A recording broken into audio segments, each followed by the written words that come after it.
Picture this. It is 3:17 in the morning, local time, somewhere above the Persian Gulf.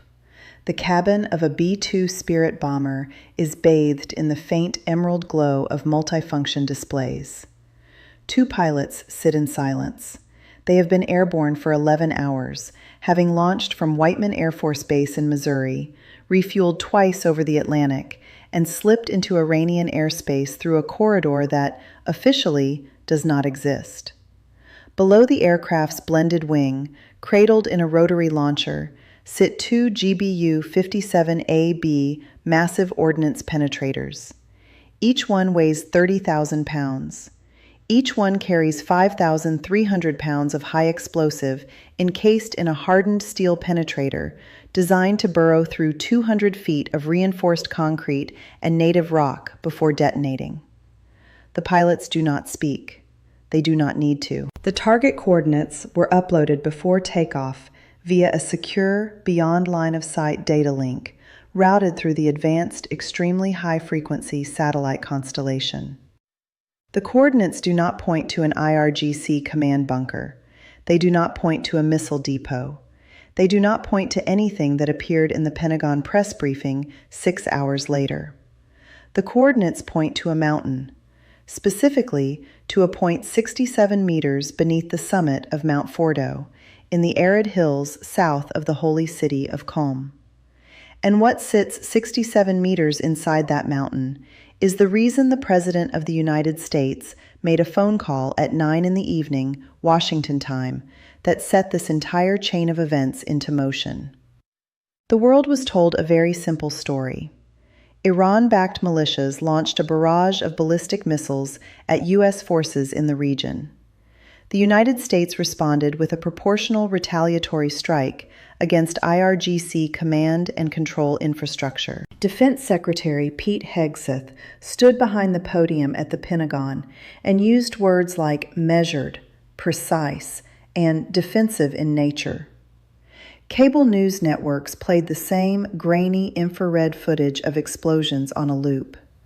Talking heads debated proportionality. Social media erupted with opinions. And within 48 hours, the news cycle moved on. But the story you were told is not the story that happened. The real story is about something far older, far more dangerous, and far more consequential than a tit-for-tat missile exchange. It is about the most sophisticated nuclear denial operation since the Stuxnet virus crippled Iranian centrifuges in 2010. And unlike Stuxnet, this one was not designed to delay Iran's nuclear program. It was designed to bury it, permanently, under 1 million tons of collapsed granite. To understand what actually happened that night, you need to understand Fordow. The Fordow Fuel Enrichment Plant, designated by the IAEA as FFEP, is not a building. It is a tunnel complex carved into the base of a mountain, approximately 20 kilometers north of the city of Qom. The Iranians began construction in secret sometime around 2006, and the facility's existence was not publicly revealed until September 2009, when U.S., British, and French intelligence agencies made a joint disclosure that stunned the non-proliferation community. The reason for the shock was simple. Fordow was purpose-built to survive an air attack. The facility sits under an estimated 80 meters of hard rock overburden, reinforced in critical sections with steel-lined tunnel arches and blast-resistant doors imported, according to intelligence assessments published by the Institute for Science and International Security, through a network of front companies operating out of the UAE and Malaysia. Inside, the complex houses multiple cascading halls designed to operate up to 3,000 IR-6 advanced centrifuges, machines capable of enriching uranium hexafluoride gas at rates significantly faster than the older IR-1 models that were the backbone of the Natanz facility. For years, the U.S. intelligence community assessed that Fordow was, in the words of a 2022 CSIS analysis, quote, the single hardest target in the Iranian nuclear architecture, and potentially the hardest fixed target on Earth." End quote. But while the world watched the fireballs lighting up the night sky over Isfahan and Bandar Abbas, something far more sinister was happening underground, beneath a mountain that most news anchors could not even find on a map. The key to understanding Operation Buried Sun, a designation that has not appeared in any official document, but has been referenced in fragments across at least 3 separate intelligence community leaks reported by The Intercept and corroborated by seismic data analyzed by the NORSAR monitoring station in Norway, lies in the weapon itself. The GBU-57AB Massive Ordnance Penetrator, or MOP, is the largest non-nuclear bomb in the U.S. inventory. It was developed by Boeing's Phantom Works division under a program that began in 2004 and was accelerated dramatically during the Obama administration, when concerns about Fordow's invulnerability reached a fever pitch inside the Pentagon. The weapon is 20.5 feet long. It has a diameter of 31.5 inches. Its casing is forged from a special high-strength nickel-cobalt steel alloy that allows it to survive the deceleration forces of penetrating layers of earth and concrete without fragmenting. Upon release from the B-2's internal weapons bay, the MOP follows a GPS-aided inertial navigation trajectory, striking the target with a circular error probable of approximately 5 meters. But here is the detail that changes everything. The GBU-57 was never designed merely to penetrate a bunker and explode inside it. According to a 2012 report by the Congressional Research Service and updated threat assessments leaked to Bloomberg in 2024, the weapon's latest block upgrade, the GBU-57EB, includes a programmable fusing system that allows mission planners to select from multiple detonation modes. One of those modes is optimized not for target destruction, but for what is technically referred to as geological disruption. In plain language, it means collapsing the structure above and around the target, rather than destroying the target itself. The goal is not to vaporize the centrifuges. The goal is to entomb them. To trigger a cascading structural failure of the rock overburden that seals the tunnels, collapses the ventilation shafts, and renders the entire facility permanently inaccessible without years of excavation work that would be visible to every satellite in orbit. This is the distinction that the Pentagon briefing deliberately obscured. This was not a retaliatory strike. This was a burial. Moreover, the delivery profile of that night's mission reveals a level of planning that extends months, possibly years, before the supposed provocation that triggered it. Open-source flight tracking data, compiled by independent analysts on X, formerly Twitter, showed that in the 72 hours preceding the strike, no fewer than 4 KC-46A Pegasus tanker aircraft were repositioned from Ramstein Air Base in Germany to Diego Garcia in the Indian Ocean. Simultaneously, the USS Dwight D. Eisenhower Carrier Strike Group, which had been operating in the Gulf of Oman, executed an unusual westward reposition toward the mouth of the Strait of Hormuz, placing its E-2D Advanced Hawkeye airborne early warning aircraft in a perfect position to provide real-time tracking of Iranian air defense radar emissions. And here is a detail almost no one reported. 48 hours before the B-2s launched from Missouri, 2 EA-18G Growler electronic warfare aircraft from VAQ-132, the Scorpions, deployed from NAS Whidbey Island to an undisclosed forward operating location in the Gulf region. The Growler is the U.S. Navy's premier electronic attack platform. It carries the AN/ALQ-99 and the newer next-generation jammer mid-band pod, systems capable of detecting, classifying, and suppressing enemy integrated air defense systems across a vast electromagnetic spectrum. Their mission that night was not to jam everything.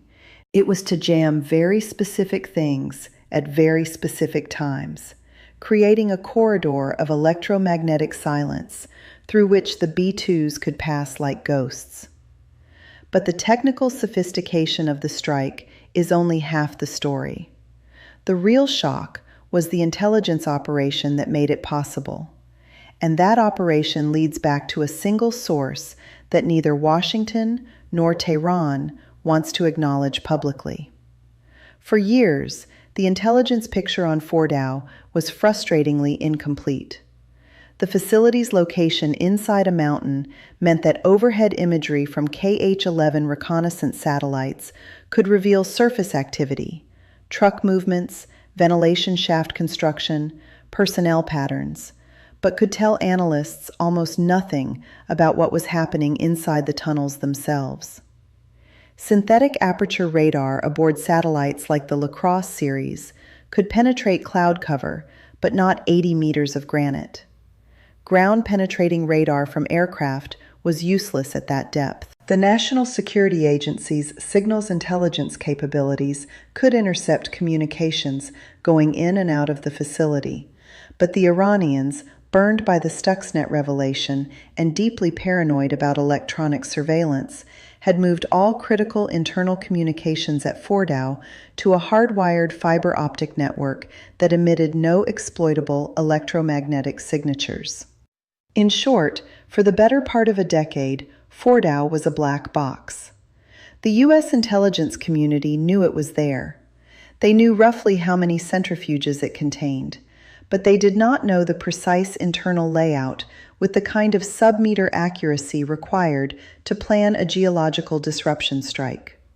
A conventional bunker buster aimed at the wrong spot would crack rock in the wrong direction, potentially breaching the mountain's surface without collapsing the critical cascade halls. The margin for error was, according to one former Defense Intelligence Agency analyst who spoke on background to the Financial Times, quote, essentially zero, end quote. So how did they get the map? The answer, according to fragments pieced together from Israeli intelligence disclosures, European diplomatic cables obtained by Der Spiegel, and seismic analysis conducted independently by researchers at Columbia University's Lamont Doherty Earth Observatory, points in a direction that fundamentally reshapes our understanding of the U.S.-Israel intelligence relationship in the months leading up to the strike. In early 2024, Mossad's technology division, Unit 8200's signals counterpart, reportedly completed a years-long operation to infiltrate the Iranian construction firm responsible for Fordow's latest expansion phase. The firm, linked to the IRGC's Khatam al-Anbiya construction headquarters, had been contracted to build a new series of reinforced cascade halls deeper inside the mountain, designed to house next-generation IR-9 centrifuges that could enrich uranium to weapons-grade purity, above 90% U-235, at speeds the international community had not yet publicly acknowledged. Through a compromised engineer, possibly recruited during a family visit to Turkey, Israeli intelligence obtained not just blueprints, but detailed geological survey data, including core samples and stress fracture analyses, that mapped the natural fault lines running through the mountain's interior. This data was, according to two sources cited by the Wall Street Journal, in a report that was published and then quietly edited within hours, shared with the United States through a dedicated intelligence sharing channel that operates outside the normal Five Eyes framework. The channel reportedly runs through the CIA's Counterproliferation Division and a small, compartmented cell within the Joint Special Operations Command's Intelligence Directorate. The geological data was then fed into a modeling program operated by the Defense Threat Reduction Agency, the DTRA, at Kirtland Air Force Base in New Mexico. DTRA's Weapons Effects Division specializes in exactly this kind of analysis. They model how weapons interact with structures, with earth, with rock. Using the Israeli geological data and their own computational tools, DTRA analysts ran hundreds of simulations to determine the optimal strike points, detonation depths, and weapon configurations needed to trigger a cascading collapse of the mountain's internal structure along its natural fault lines. The result was not a single aim point. It was a sequence. A choreography of impacts designed to be executed in a precise order, with precise timing intervals, so that each detonation would weaken the geological structure in a way that amplified the destructive effect of the next. They believed their defenses were invincible. They were wrong. And the price of that error was fatal. Because Iran had not been idle. Tehran understood that Fordow was a prime target and had invested enormous resources in its defense. The facility was ringed by at least 3 layers of air defense. The outermost layer consisted of the Russian-supplied S-300 PMU-2 Favorite system, a highly capable long-range surface-to-air missile platform with a tracking range exceeding 300 kilometers and the ability to engage multiple targets simultaneously. Closer in, Iran deployed its indigenous Bavar 373 system, which Tehran claimed was equivalent to the Russian S-400, though independent assessments by Jane's Defense Weekly and the Royal United Services Institute suggested its actual performance was closer to a late-model S-300 variant. The innermost layer was a network of Tor M1 short-range air defense systems, originally purchased from Russia in 2007, capable of engaging low-flying cruise missiles and precision-guided munitions within a 12-kilometer radius. On paper, this was a formidable shield. In practice, it had a critical vulnerability that the Iranians either did not recognize or chose to ignore. All 3 systems relied on radar emissions to detect, track, and engage incoming threats. And radar emissions are, by their very nature, a two-edged sword. Every time a radar transmits, it announces its own position.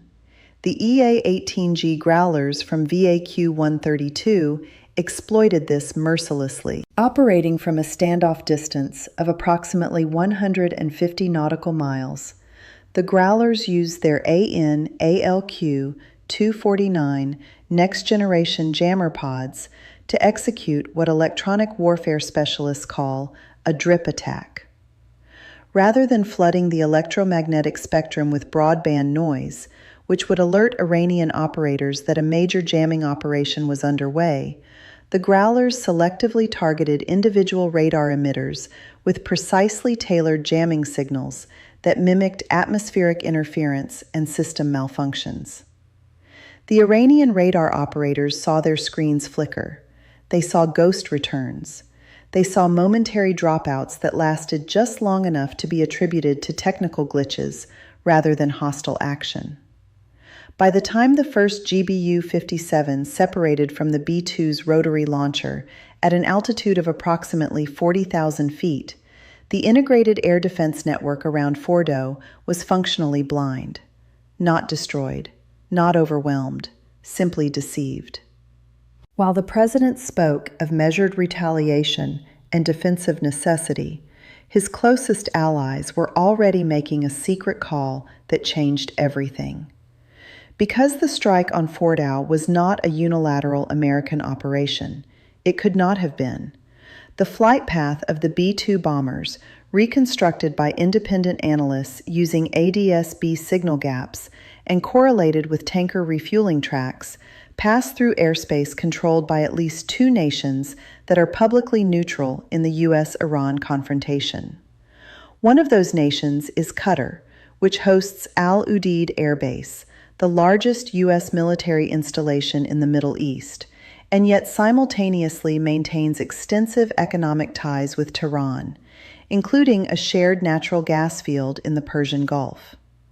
The other is Oman, which has historically served as a quiet diplomatic back-channel between Washington and Tehran, and which guards its neutrality with almost obsessive care. For the B-2s to transit these airspaces unimpeded, diplomatic agreements had to be reached.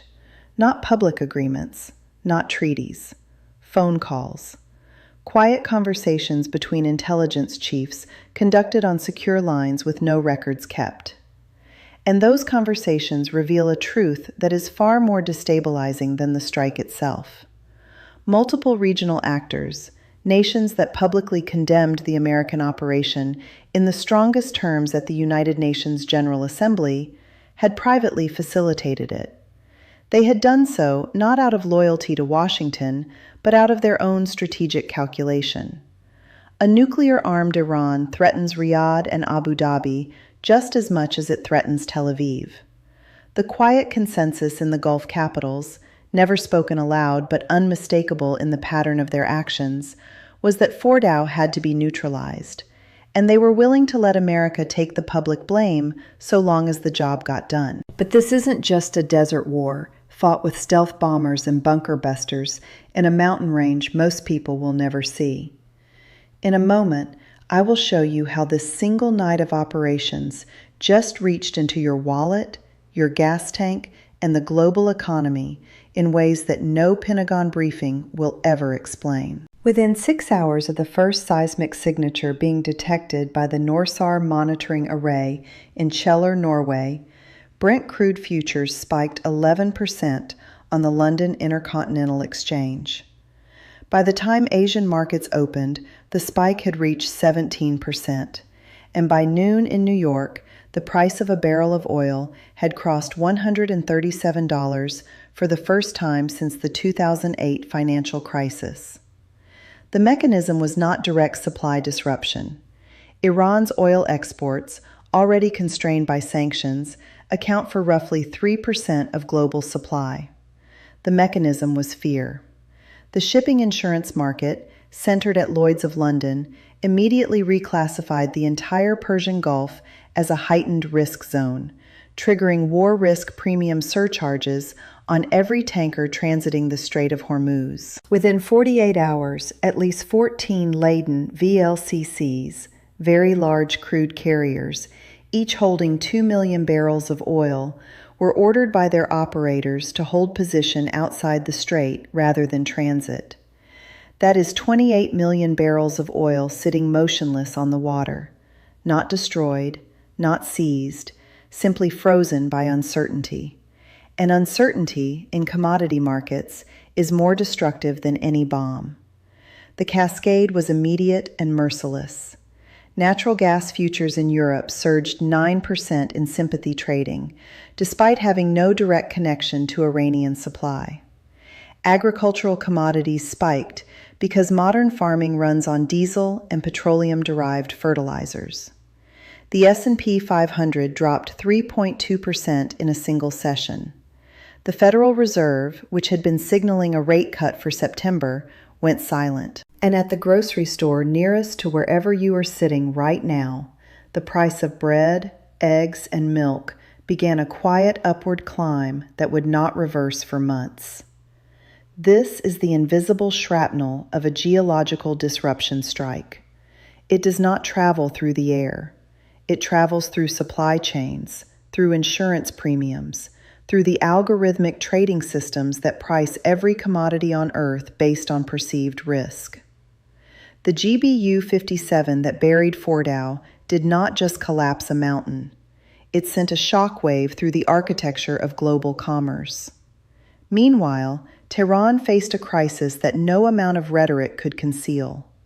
Within 72 hours of the strike, the IAEA requested emergency access to the Fordow site under the provisions of Iran's Comprehensive Safeguards Agreement. Iran refused. The stated reason was national security concerns and ongoing rescue operations.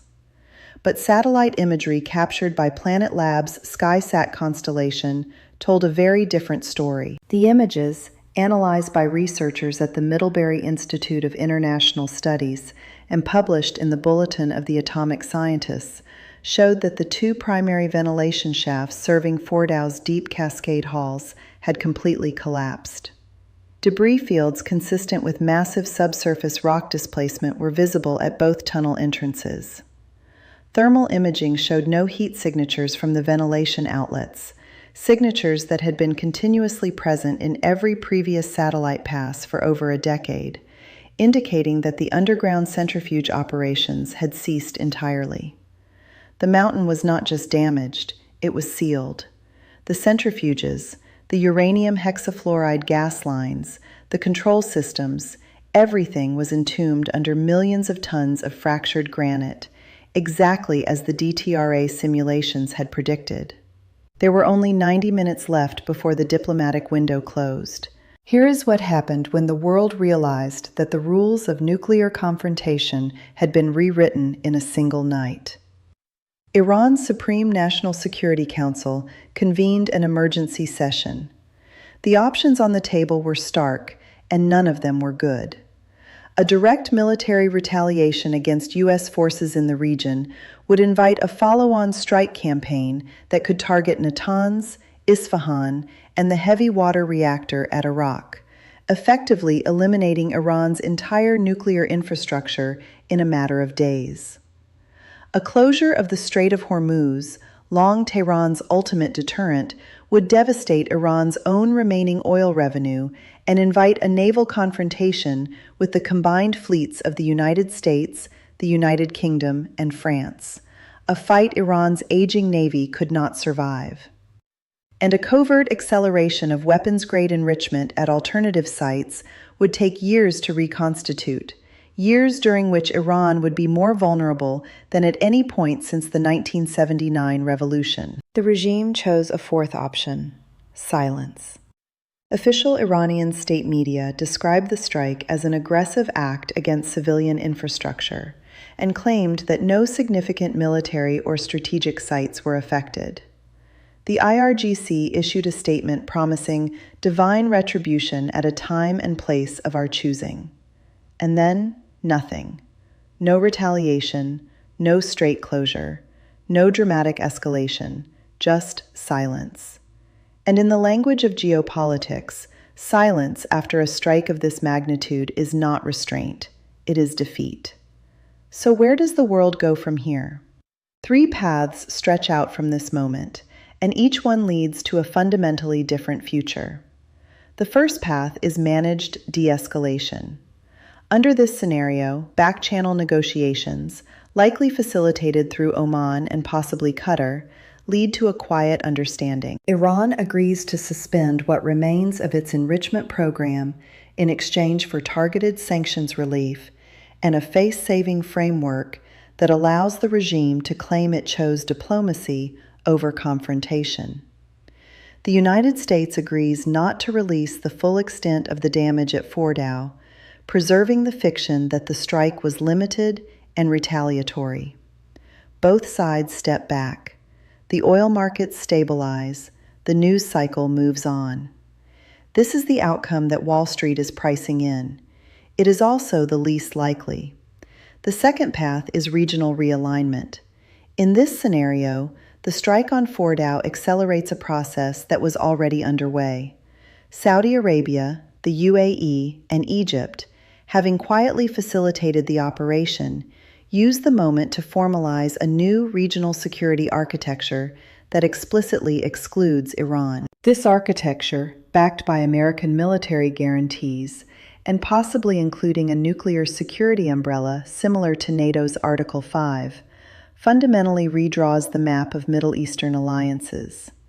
Iran, weakened and isolated, turns further inward, tightening domestic repression while rebuilding its nuclear capabilities in smaller, more dispersed, and harder-to-detect facilities.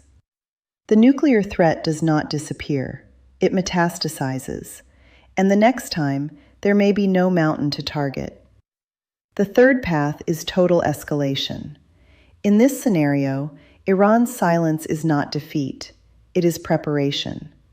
Tehran activates its network of regional proxies, Hezbollah in Lebanon, the Houthis in Yemen, Shia militias in Iraq and Syria, and launches a coordinated multi-front campaign designed not to defeat the United States militarily, but to impose costs so severe that Washington's political will collapses.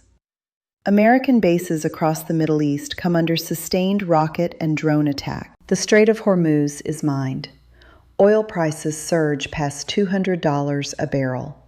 The global economy enters a recession. And in the chaos, Iran reconstitutes its enrichment program in facilities that no intelligence agency has yet identified.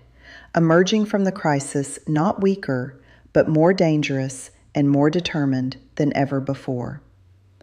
The truth is that none of these scenarios can be predicted with certainty. What can be stated with certainty is this. On that night, in the darkness above a mountain south of Qom, something fundamental shifted. For decades, the doctrine of nuclear proliferation was built on a simple assumption. Once a nation buries its program deep enough, it becomes untouchable. Fordow was the ultimate expression of that assumption. A fortress inside a mountain, shielded by rock, defended by layered air defenses, hidden behind diplomatic ambiguity. And in a single, precisely choreographed sequence of impacts, that assumption was shattered. Not by a nuclear weapon, not by an invasion, by two 30,000-pound steel penetrators guided by stolen geological data, delivered by an aircraft invisible to radar, through an air defense network that had been quietly blinded by electronic ghosts. The message to every nation currently pursuing a clandestine nuclear program, from Pyongyang to any unnamed state watching from the shadows, is not subtle. There is no longer a depth at which you are safe. There is no longer a mountain thick enough to guarantee your ambitions. The earth itself can be turned into your tomb. The skies over Fordow no longer belong to Iran, and the mountain beneath them has become a monument, not to nuclear defiance, but to its permanent burial.